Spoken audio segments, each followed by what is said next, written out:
नमस्कार दोस्तों, मैं रोहित कुमार स्वागत करता हूं आप सभी को छपरा टॉपर एकेडमी में। आप लोग कैसे हैं? उम्मीद करते हैं आप लोग अच्छे होंगे। आज हम सब केमिस्ट्री देखेंगे, क्लास 10th के जो 1 चैप्टर है, बहुत महत्वपूर्ण है, रासायनिक अभिक्रिया एवं समीकरण। और ये भी समझेंगे कि रसायन विज्ञान होता क्या है और केमिस्ट्री होता क्या है। ठीक है, तो हम लोग सबसे पहले समझने का प्रयास करते हैं।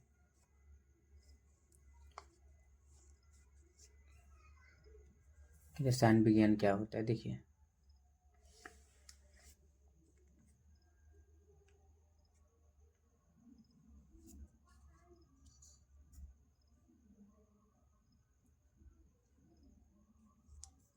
मुझे परिचय हम लोग देखते हैं पहले।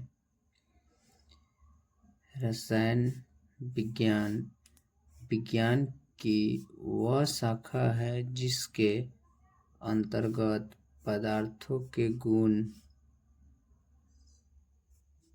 संगठन, संरचना, उनके आपसी संबंध एवं उनमें होने वाले परिवर्तन इत्यादि का अध्ययन किया जाता है। ठीक है, उसी को रसायन विज्ञान कहते हैं।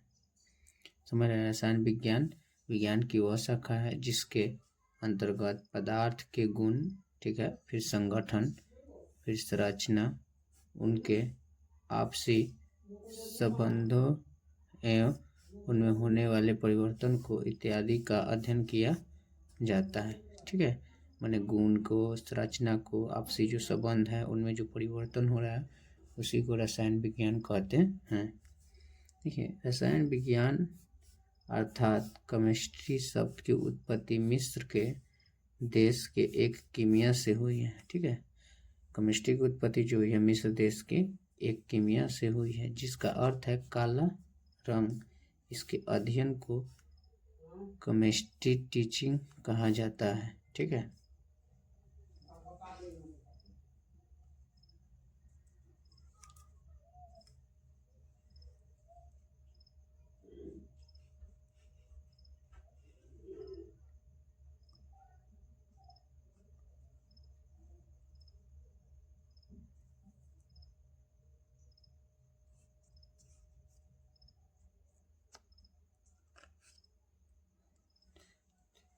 थोड़ा समझते हैं इंटामी लेवासिए के बारे में। ये क्या ने क्या था। देखिए, इनको आधुनिक रसायन विज्ञान का पिता कहा जाता है। ठीक है, याद रखिएगा, एंटोनी लेवासिए को आधुनिक रसायन विज्ञान का पिता कहा जाता है। दहन के लिए ऑक्सीजन की आवश्यकता होती है। दहन के लिए ऑक्सीजन की आवश्यकता होती है। ठीक है, अगर कोई भी चीज़ को जलाना है तो उसको लिए इसका आवश्यकता होगा ऑक्सीजन। ऑक्सीजन का नाम इन्होंने ही दिया था। देखिए, 1774 में सीले प्रिस्टेल ने ऑक्सीजन का आविष्कार किया था। ठीक है, 2 वैज्ञानिक थे, इनका नाम था सीले और प्रिस्टेल। 1774 में ऑक्सीजन का आविष्कार किया था, मगर नामकरण जो दिए थे ऑक्सीजन का नाम वो एंटामिन लेवासिए दिए थे। हाइड्रोजन का नाम इन्होंने नहीं दिए थे। खोज हेनरी कैंडविस, हाइड्रोजन की खोज जो किया था हेनरी कैंडविस, मगर नाम इन्होंने दिए थे। और द्रव्यमान संरक्षण का नियम प्रतिपादित इन्होंने ही किए थे, एंटामिन लेवासिए। ठीक है, लेवासिए, इन्होंने द्रव्यमान संरक्षण का नियम प्रतिपादित किए थे। ठीक है, जैसे देखिए, द्रव्यमान संरक्षण कहता है कि न कोई भी चीज़ को ख़त्म किया, जैसे आगे समझाएंगे इसको। देखिए, जैसे कार्बन है और ऑक्सीजन है, और ये जब दोनों का रिएक्शन होता है तो इसको क्या कहते हैं, CO2 हो जाता है। तो आप लोग को ये समझना है कि जब 2 पदार्थ मिलते हैं तो उसको क्रियाकारक कहते हैं। ठीक है, और जो लूप बनता है उसको उत्पाद कहते हैं। आगे आपको समझने में मदद मिलेगा। ये रासायनिक संयोजन का नियम हम लोग देखते हैं। रासायनिक संयोजन का नियम देखिए, लेवाइजिए एवं प्राउस्टर ने बहुत अधिक प्रयोग कैरो के पाश्चात्य रासायनिक संयोजन के 2 नियम प्रतिपादित किए थे। ठीक है, 2 लोग मिलकर लेवाइसिए जो थे प्रास्टर ने बहुत अधिक प्रयोग कार्य किए, मैंने बहुत प्रयोग किए। उसके पाश्चात्य रासायनिक संयोजन के 2 नियम वो दिए थे। पहला जो नियम था द्रव्यमान संरक्षण नियम, पहला जो नियम वो लोग दिए थे द्रव्यमान संरक्षण नियम, और दूसरा जो नियम दिए थे वो स्थिर अनुपात नियम। ठीक है,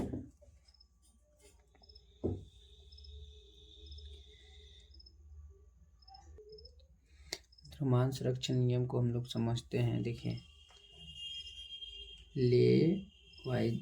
लेवाइजिए ने दिए थे द्रव्यमान संरक्षण का नियम। और रासायनिक अभिक्रिया में द्रव्यमान का न तो सृजन किया जा सकता है न ही विनाश किया जाता है। जब रासायनिक अभिक्रिया होता है तो द्रव्यमान को न तो खत्म किया जा सकता है न ही विनाश किया जा सकता है, ये बताए थे।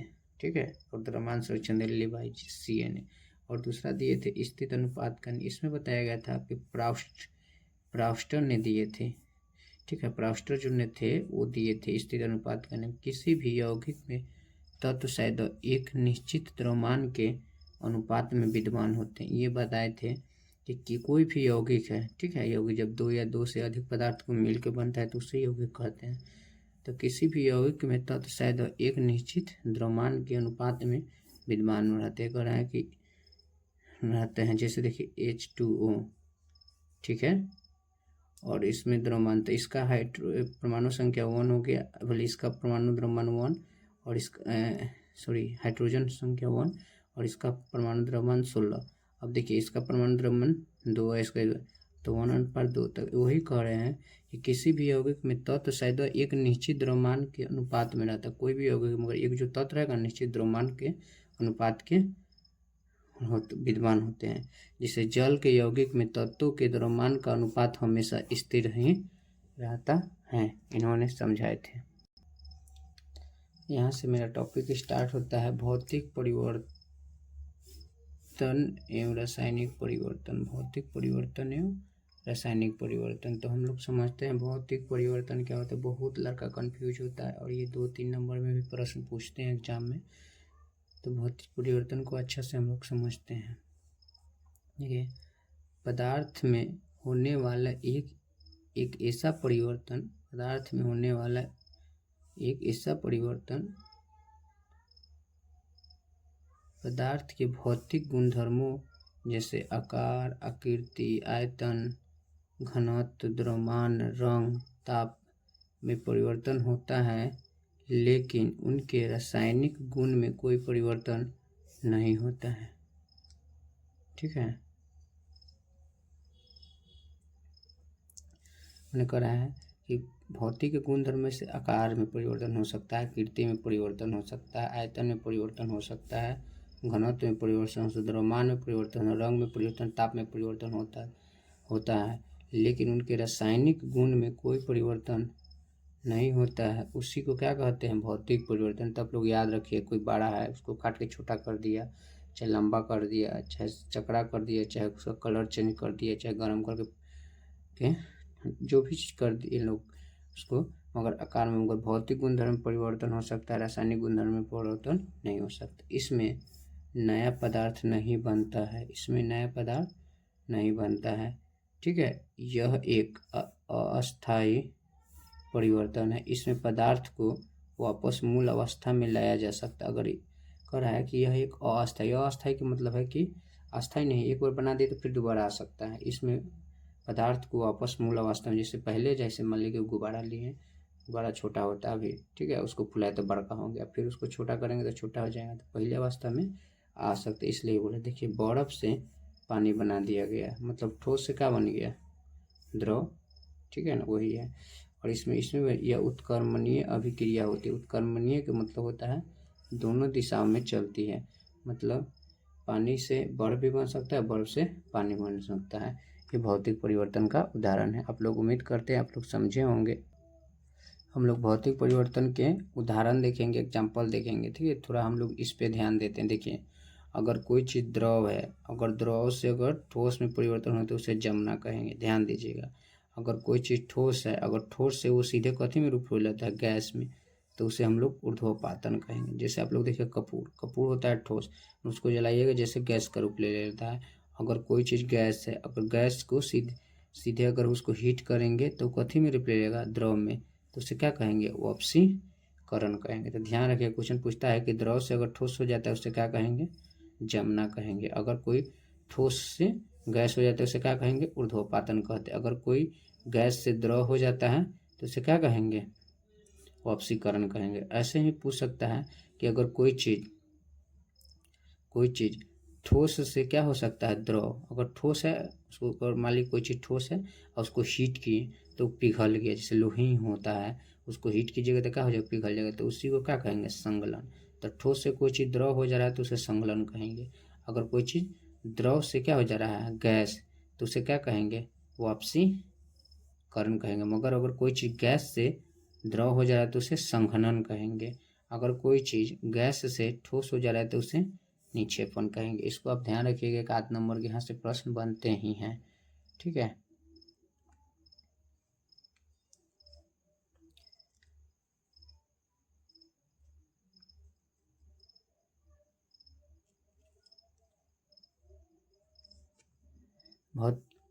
भौतिक परिवर्तन के उदाहरण देखते हैं, जैसे सोने को पिघलाना भौतिक परिवर्तन के उदाहरण है, कांच का टूटना, ठीक है, मोम का पिघलाना, पानी एवं नमक का घोल, पानी एवं चीनी का घोल, लोहे की छड़ को गर्म करना और लोहे को चुंबकीय करना, बल्ब के फिलामेंट का गर्म होना, स्प्रिंग को खींचना दबाना, ऊर्ध्वपातन, ठीक है, और विलयनों का बनना तथा वैद्युत अपघटनों को गलित अवस्था में अपघटन होना। ये सब जितने उदाहरण देखिए आप लोग, ये सब भौतिक परिवर्तन का उदाहरण है। हम लोग देखेंगे रासायनिक परिवर्तन, ठीक है। भौतिक परिवर्तन कंप्लीट हो गया, रासायनिक परिवर्तन। अब रासायनिक परिवर्तन क्या होता है समझेंगे। देखिए, पदार्थ में होने वाला एक ऐसा परिवर्तन जिसमें पदार्थ के भौतिक गुण के साथ रासायनिक गुण भी बदल जाते हैं। माने भौतिक गुण के साथ उसका रासायनिक गुण भी बदल जाता है, उसी को क्या कहते हैं, रासायनिक को। जैसे देखिए कैल्शियम ऑक्साइड और प्लस H2O, ये दो पदार्थ है, दोनों का रिएक्शन कर जाए तो कैल्शियम होल ट्वाइस, वो H माने हाइड्रोजन, होल ट्वाइस 2, तो एक नया पदार्थ बन गया। माने भौतिक गुण के साथ साथ रासायनिक गुण में भी क्या हो गया, चेंज हो गया। इसी को रासायनिक परिवर्तन के। इसमें नया पदार्थ बनता है जो मूल पदार्थ से रासायनिक गुणों में भिन्न और अलग अलग होता है। मतलब ये पदार्थ अलग है, ये पदार्थ बना कैल्शियम ऑक्साइड और हाइड्रोजन के जब रिएक्शन कराए तो कैल्शियम होल ट्वाइस हो गया। तो समझिए पूरा नया पदार्थ बना। तो रासायनिक परिवर्तन में होता है कि जब रिएक्शन होगा तो बिल्कुल नया पदार्थ बन जाएगा। यह एक अस्थायी परिवर्तन है, इसमें पदार्थ को वापस मूल अवस्था में नहीं लाया जा सकता। हाँ, ये जो बन गया इसको फिर वापस सोचेगा ला लें, नहीं, ये अस्थायी परिवर्तन। इसमें अनुत्क्रमणीय अभिक्रिया होती है जो एक ही दिशा में होती है, मतलब एक बार बन गया दोबारा नहीं आएगा, ठीक है। रासायनिक परिवर्तन के उदाहरण हम लोग देख लेते हैं थोड़ा।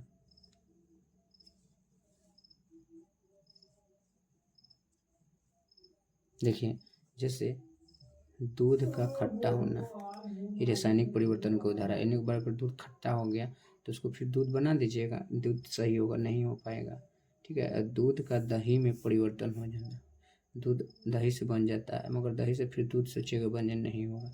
भोजन का पचना, भोजन एक बार पच गया तो जैसे पहले से भोजन तक कभी आएगा, नहीं आ सकता है। कच्चे फलों का पकना, अगर कोई फल पक जा रहा है तो उसको कच्चा कर सकते, नहीं कर सकते।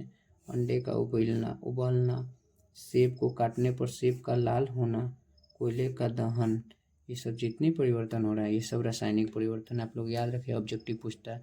ग्लूकोज का दहन, दहन का मतलब वो जलना, कोई भी चीज़ जलना है तो वो रासायनिक परिवर्तन। मैग्नीशियम का दहन, लोहे पर जंग लगना, ये सब प्रकाश संश्लेषण, चांदी की सतह पर काला पड़ना, इसके कारण होता है, रासायनिक परिवर्तन के कारण होता है। देखिए, मोमबत्ती का जलना भौतिक परिवर्तन है और रासायनिक परिवर्तन है, दोनों ध्यान रखिए। अगर पिघलना कहे तो भौतिक हो जाएगा, अगर जलना कहे तो रासायनिक परिवर्तन हो जाएगा, ठीक है। और हमारा जो टॉपिक होता है रासायनिक अभिक्रिया, केमिकल लिखें। रासायनिक अभिक्रिया क्या होता है समझिए। शब्द समीकरण को उनके प्रतीकों या सूत्रों के रूप में लिखना ही रासायनिक समीकरण है, ठीक है।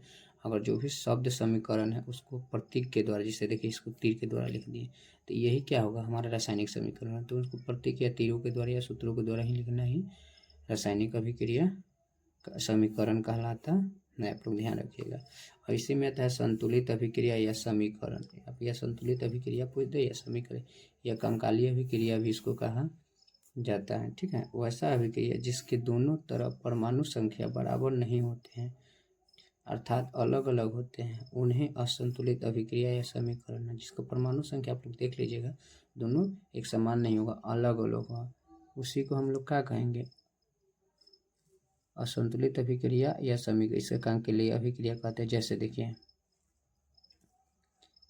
ये हम एग्जाम्पल लिए, Mg और O2 माने ऑक्सीजन है, और MgO, तो बना क्या नया पदार्थ बन गया MgO। ठीक है, मैग्नीशियम ऑक्साइड।